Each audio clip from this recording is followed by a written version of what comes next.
A successful businessman was growing old, and he knew it was time to choose a successor to take over the business. Instead of choosing one of his directors or his children, he decided to do something different. He called all the young executives in his company together. He said, "It is time for me to step down and choose the next CEO. I've decided to choose one of you." The young executives were shocked, but the boss continued, "I am going to give each one of you a seed today, one very special seed. I want you to plant the seed, water it, and come back here 1 year from today with what you have grown from the seed I have just given you. I will then judge the plants that you bring, and the one I choose will be the next CEO." One man, named Jim, was there that day, and he, like the others, received a seed. He went home and excitedly told his wife the story. She helped him get a pot, soil, and compost, and he planted the seed. Every day he would water it and watch to see if it had grown. After about 3 weeks, some of the other executives began to talk about their seeds and the plants that were beginning to grow. Jim kept checking his seed, but nothing ever grew. 3 weeks, 4 weeks, 5 weeks went by, still nothing. By now, others were talking about their plants, but Jim still didn't have anything growing, and he felt like a failure. 6 months went by, still nothing in Jim's pot.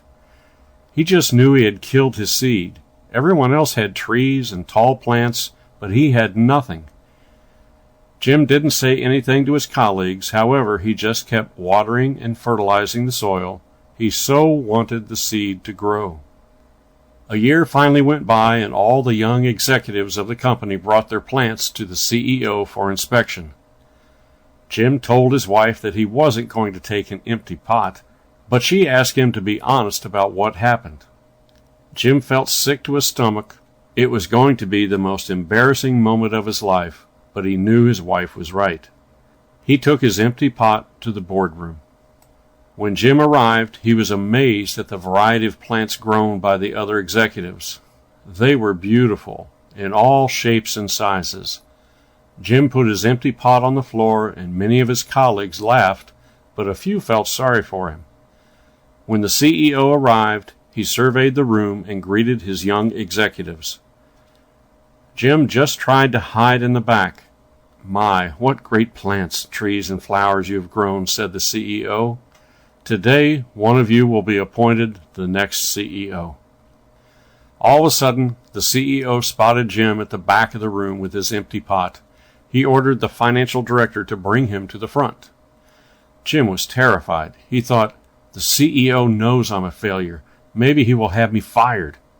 When Jim got to the front, the CEO asked him what had happened to his seed.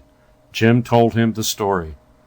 The CEO asked everyone to sit down except Jim. He looked at Jim and then announced to the young executives, "Behold your next chief executive officer. His name is Jim." Jim couldn't believe it. He couldn't even grow his seed. "How could he be the new CEO?" the others said. Then the CEO said, "1 year ago today, I gave everyone in this room a seed. I told you to take the seed, plant it, water it, and bring it back to me today. But I gave you all boiled seeds. They were dead. It was not possible for them to grow. All of you, except Jim, have brought me trees and plants and flowers. When you found out that the seed would not grow, you substituted another seed for the one I gave you. Jim was the only one with the courage and honesty to bring me a pot with my seed in it. Therefore, he is the one who will be the new chief executive officer. If you plant honesty, you will reap trust. If you plant goodness, you will reap friends. If you plant humility, you will reap greatness. If you plant perseverance, you will reap contentment. If you plant consideration, you will reap perspective. If you plant hard work, you will reap success. If you plant forgiveness, you will reap reconciliation. So, be careful what you plant now. It will determine what you will reap later.